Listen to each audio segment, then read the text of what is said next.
Assalamualaikum warahmatullahi wabarakatuh. Perkenalkan, nama saya Romi Hernandez. Di sini saya akan membuat video tentang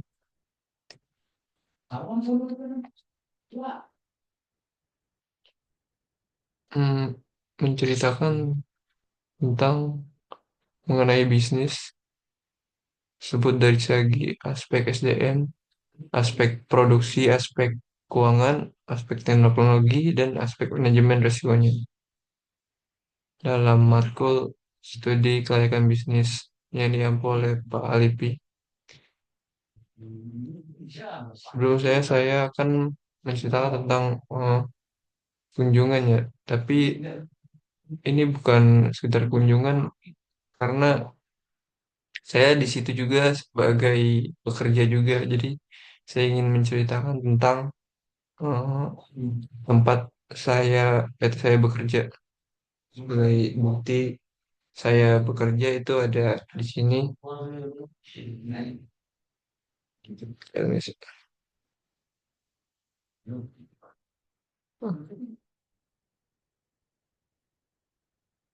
Nah, di sini tempat saya bekerja. Nah, di PT AHM ya. Hmm, yang pertama itu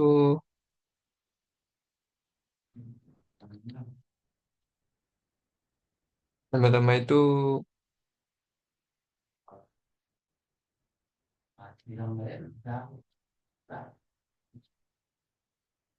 eh, seperti yang kita ketahui ya,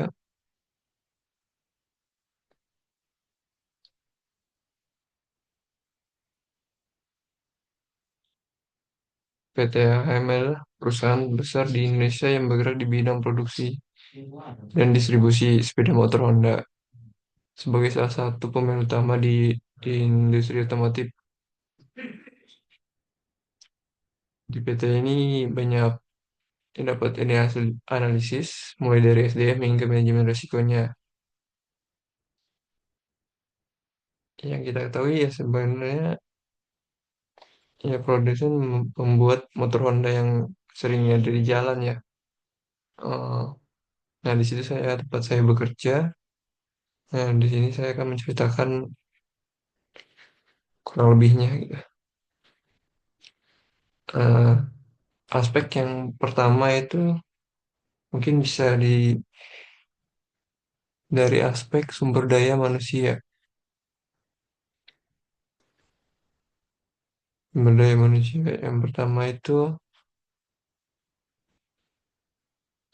mungkin dari kualitas dan kompetensi karyawan. PT AHM dikenal memiliki komitmen yang tinggi terhadap pengembangan sumber daya manusia, maka sering mengadakan pelatihan dan program pengembangan keterampilan untuk karyawan, baik dalam teknis manufaktur, manajemen maupun layanan pelanggan. Layanan pelanggan, ya. Eh, Kalau di AHM sendiri, kayak saya dari awal masuk itu pasti ada pelatihannya sebelum masuk itu. Ya, misalnya siap untuk bagian operator, pengenalan, bagian apa, bagian-bagian motor yang akan diproduksi gitu, atau pengerjaannya, semacam pengerjaannya dari penggunaan alatnya, eh, dan alat untuk memasang, alat bantu, terus kita ada praktek sebelum masuk kerja itu dalam dalam pelatihannya. Nah, di situ eh, semacam apa ya, kayak pelatihan selama 3 hari, 3 hari 3 malam gitu.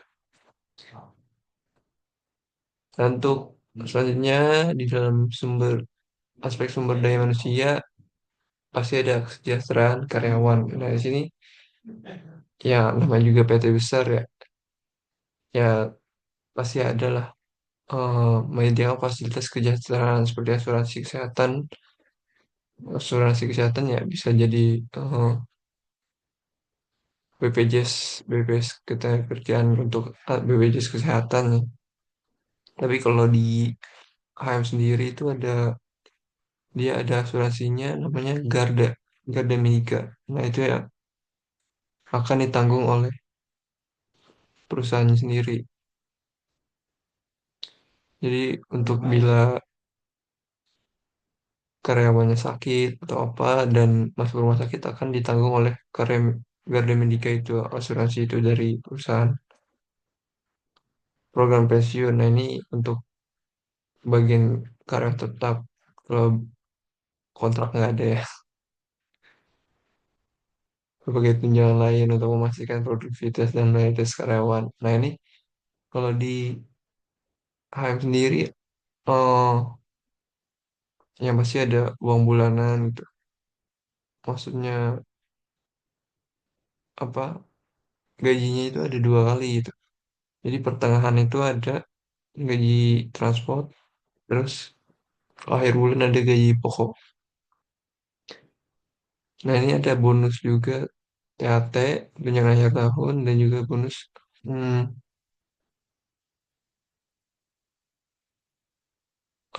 THR gitu. Nah, dan juga untuk loyalitas itu setiap kalau di perusahaan lain mungkin namanya Kaizen ya atau inovasi. Nah, kalau di AHM itu ada namanya IPID proposal. Sama saja kayak inovasi. Nah, itu dihargai Rp12.000 kalau nggak salah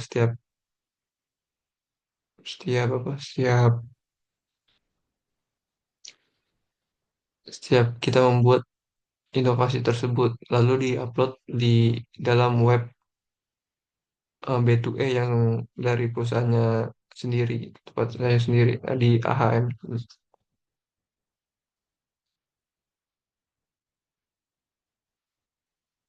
Nah, kalau dari sumber manusia pasti ada banyak keberagaman ya, mulai dari suku Jawa, suku Sunda, ya maupun suku-suku lainnya yang hanya beberapa gitu.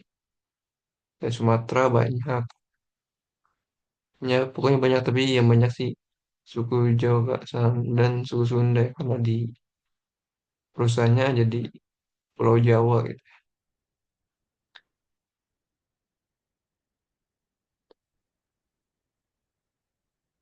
Untuk yang kedua itu ada aspek produksi, kapasitas produksi. Kalau di PT tempat saya bekerja itu produksi itu kalau sehari itu misalkan shift satu ya itu mencapai 1.200 dan untuk shift 2 itu mencapai 1.020. Nah, setiap hari itu memproduksi sebanyak total 2.220 harinya gitu. Yang pasti kalau misalkan setiap tahunnya jutaan produksi dan belum juga pasti ada lemburan-lemburannya. Maka dari itu teknologi canggih digunakan untuk memastikan kualitas produk yang tinggi dan efisiensi operasional. Nah, kalau teknologi canggihnya kalau di perusahaan sudah memakai robot kebanyakan seperti hmm, untuk mengurangi biaya produksi yang jelas karena memang awalnya perusahaan membeli robot itu pasti mahal ya. Tapi kalau untuk ke depan itu sebanding lah daripada mempertahankan banyaknya karyawan.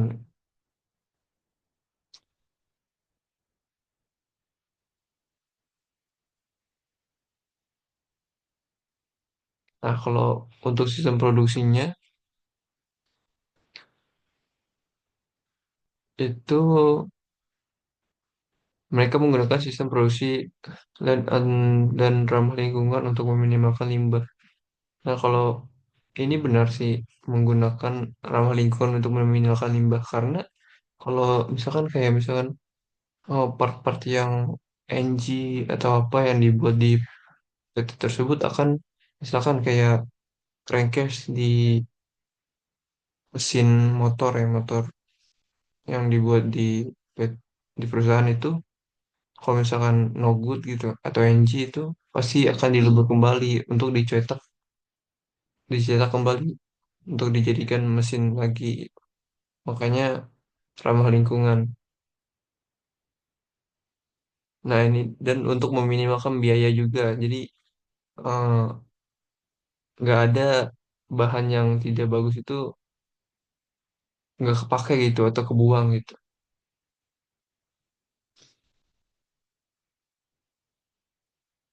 Nah, produk berkelanjutan. PTM juga mengembangkan produk ramah lingkungan seperti sepeda motor dengan teknologi ASP, engine smart power, dan sepeda motor listrik. Nah, ini kalau ASP ini udah dari bit, bit 2015 juga sudah ada atau Vario juga kayaknya sudah ada dari awal pengembangan deh ke ASP ini. Saya fiturnya. Dan untuk sepeda motor listrik ini dari pas COVID mereka sudah membuat tapi belum dipasarkan seperti sekarang. Kalau sekarang itu udah dipasarin ya karena sudah mulai masuk nih pasar motor listrik di Indonesia gitu. Untuk menyaingi produk lainnya kayak misalkan kayak di jalan itu saya sering lihat mereknya itu motornya motor Polytron gitu. Dan ini buatnya masih di Plan Sunter yang akan dibongkar karena Sunter Jakarta itu akan dibongkar karena peraturan pemerintah tidak boleh ada di PT lagi gitu hanya ada office dan gudangnya doang saja untuk mengurangi biaya polusi mungkin ya dari pemerintah solusinya tuh padahal udah terlambat gitu untuk aspek keuangan kalau di perusahaan yang pasti stabil ya karena ini juga cabang dari Jepang pasti yang pasti memiliki modal yang besar gitu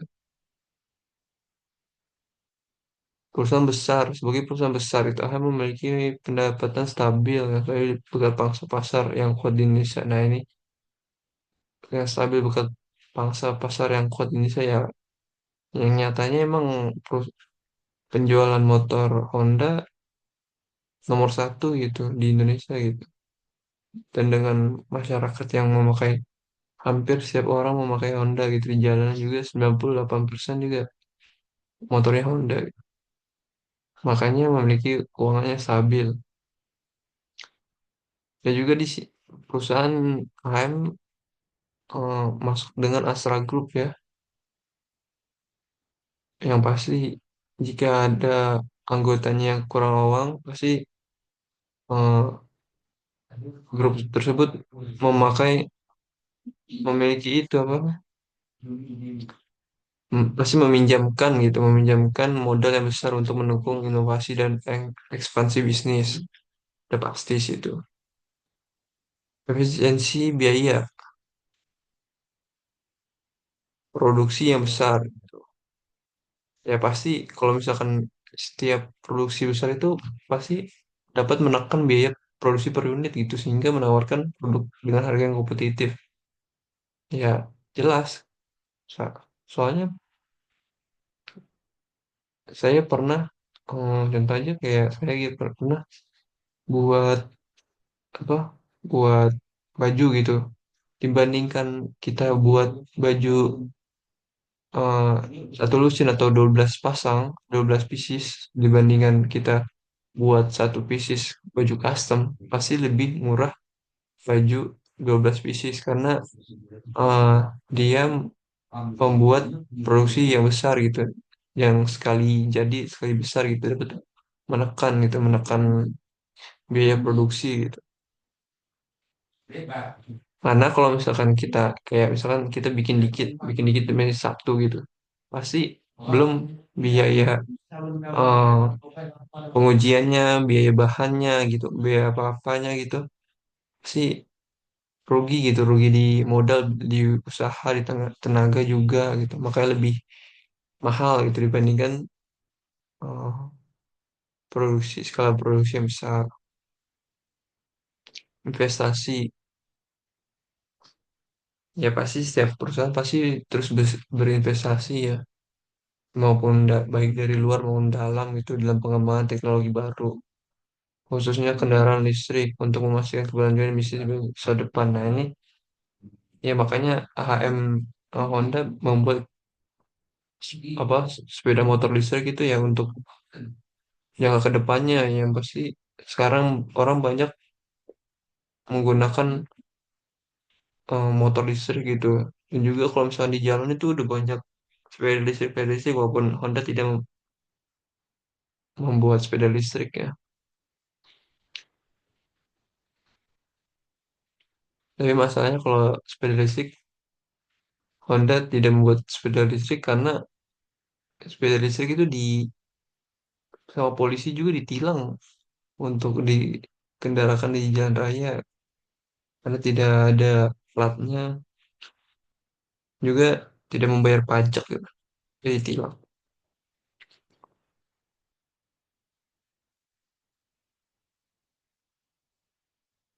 Hmm, aspek teknologi. Kalau misalnya masalah teknologi, sudah jelas di plan-plan AIM sudah banyak yang menggunakan robot gitu untuk menggantikan manusia gitu. Tapi kalau misalkan teknologi menurut saya itu jika apa namanya kalau apa kita belum mampu dalam menjalankannya atau eh, belum mampu merawatnya itu buat kerugian membuat kerugian ya untuk sebuah PT. Tapi kalau misalkan di perusahaan tempat saya karena sudah perusahaan besar pasti sudah pasti memiliki jika ada trouble gitu itu pasti dapat diperbaiki dengan cepat gitu. Ya kayak gitulah pokoknya.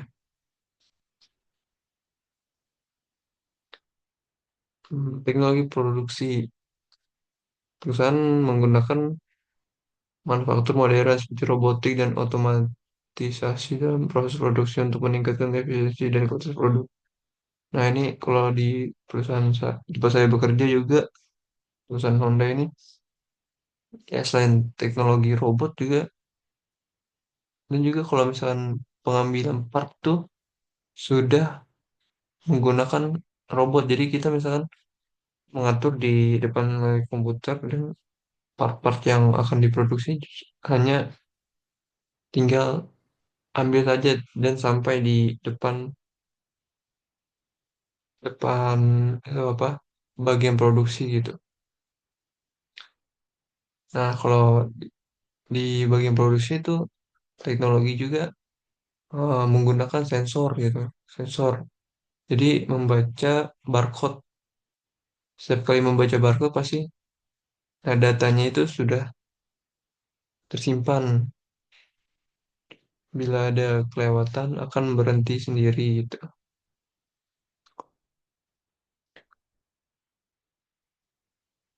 Ya pasti di perusahaan besar juga ada riset dan inovasi.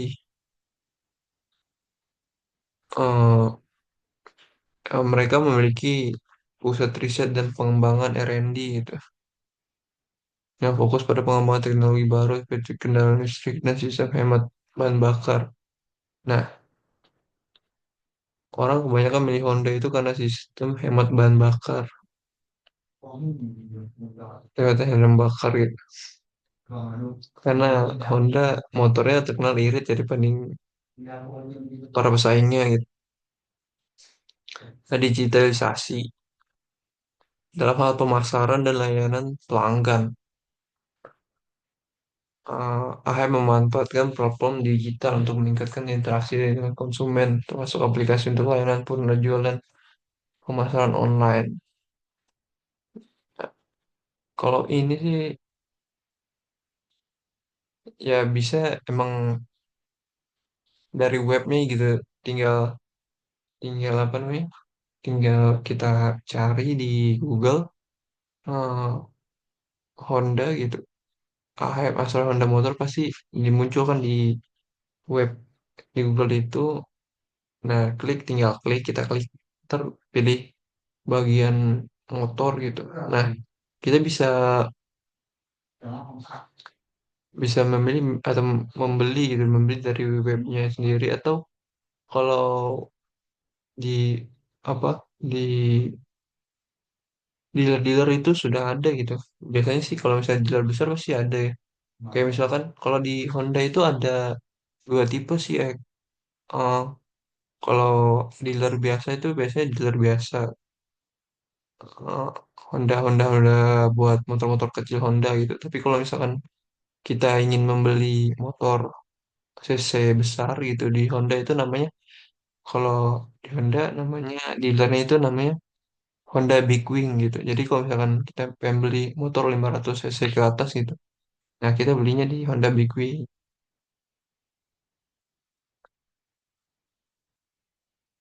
Nah kalau buat interaksi dengan konsumen ya bisa kita eh, ke bagian apa, layanan gitu.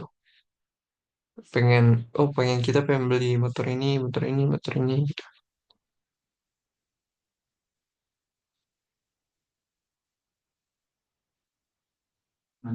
Untuk aspek manajemen risiko gitu.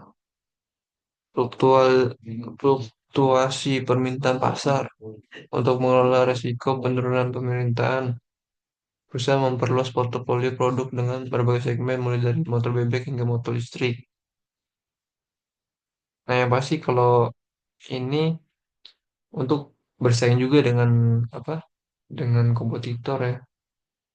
Ya motor bebek ya si dari sebenarnya ya dari motor bebek hingga motor listrik ini menyesuaikan gitu. Motor Matic, nah itu motor bebek gigi, motor sport itu kopling, gigi kopling, motor Matic juga, Matic kayak Beat, Vario, PCX gitu lah. Motor motor listriknya juga ada, baru juga,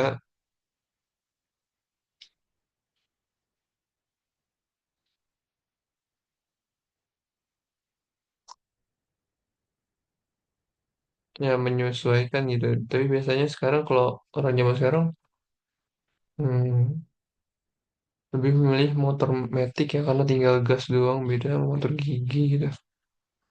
Kalau motor gigi kan pasti capek gitu mau pergi giginya, lebih mudah motor Matic tinggal gas. Tergantung pada bahan baku. KM mengelola risiko pasokan bahan baku dengan membangun kemitraan strategis dengan pemasok lokal dan global. Nah, kalau ini sudah pasti kayak kayak di stasiun saya tempat bekerja gitu. Saya kan memasang pemasi water yang eh, untuk pergerakan air radiator coolant gitu. Nah, partnya itu dari lokal itu. Tapi ada juga yang dari India. Nah, seperti itu. Kalau pemasok lokalnya itu kalau NM Nusa Metal, nah itu bagian lokal. Nah, kalau dari global itu dari India gitu, Advik. Tapi kebanyakan lebih bagus part dari lokal gitu. Diperhatikan tampilan dan bahan-bahannya gitu.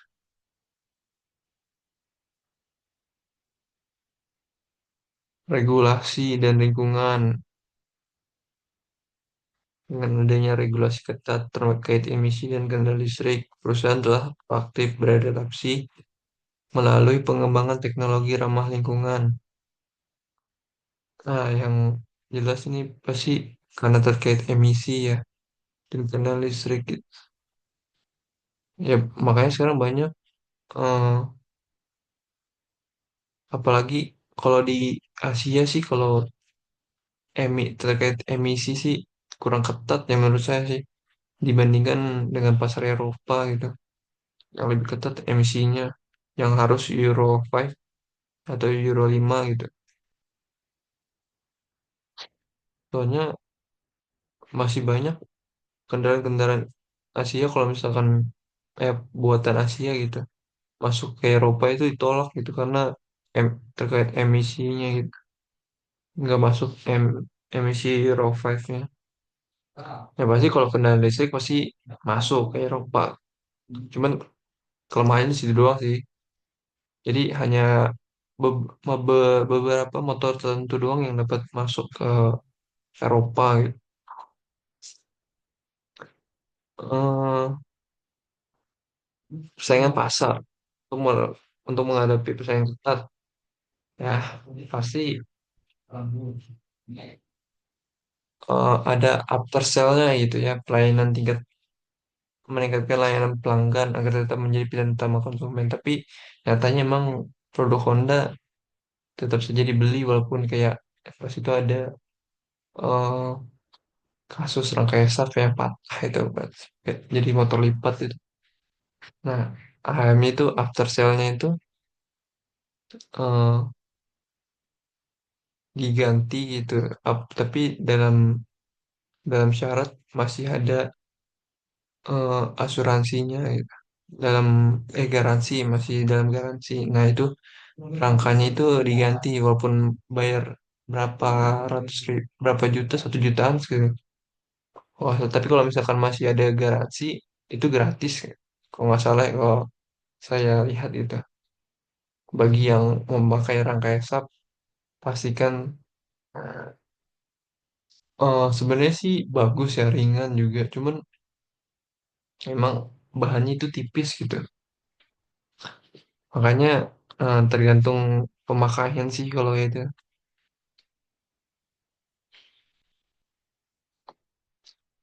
Nah, kalau hmm,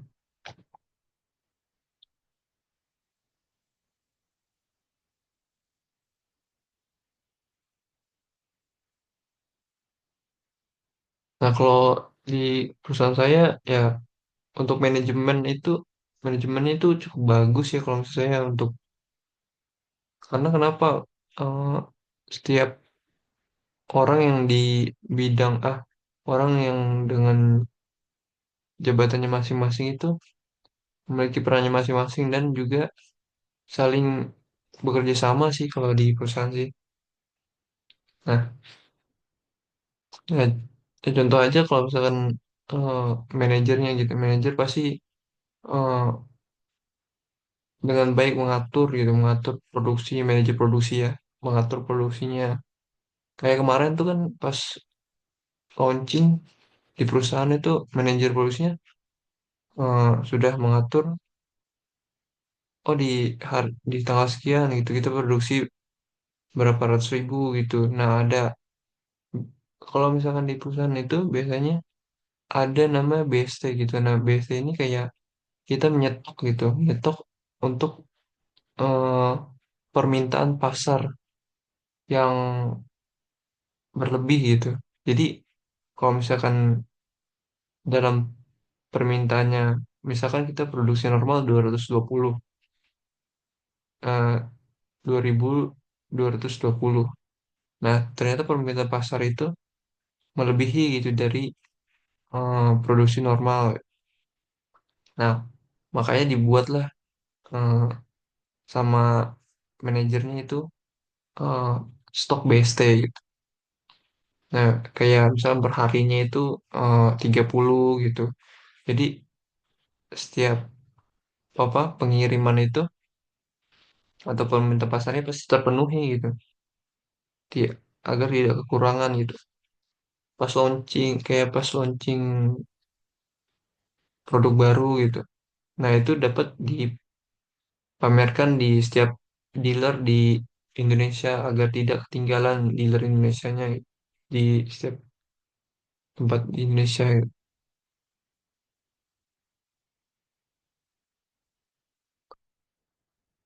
Dan juga biasanya kalau misalkan untuk eh, di perusahaan pasti yang pasti sih diadakannya Genba ya. Kalau di tempat itu Genba itu kayak eh, agar menjaga kualitas gitu, menjaga kualitas kebersihan dalam produksi, nah, semacamnya gitu. Eh, nah nanti kalau Genba ini pasti ada kayak semacam audit, tapi bukan audit gitu. Cuma memeriksa kualitas produksi, apakah ini sesuai standar perusahaan gitu. Nah, hari ini kadang-kadang tidak menentu. Jadi dari apa pemimpinnya dari line produksinya itu pasti sebelum sebelum memulai itu pasti disuruh bersih-bersih gitu kan. Terus kayak peralatan yang dipakai itu kayak misalkan wajib memakai earplug. Earplug itu untuk melindungi apa telinga dari apa pendengaran yang masalah pendengaran gitu kan. Soalnya kalau misalnya di PT itu pasti, apalagi kalau misalkan di pembuatan Honda kan memakai impact ya, terus mesin juga pasti berisik, jadi harus s- sesuai prosedur yang telah ditetapkan dari perusahaan gitu. Ya, sekian, terima kasih. Assalamualaikum warahmatullahi wabarakatuh.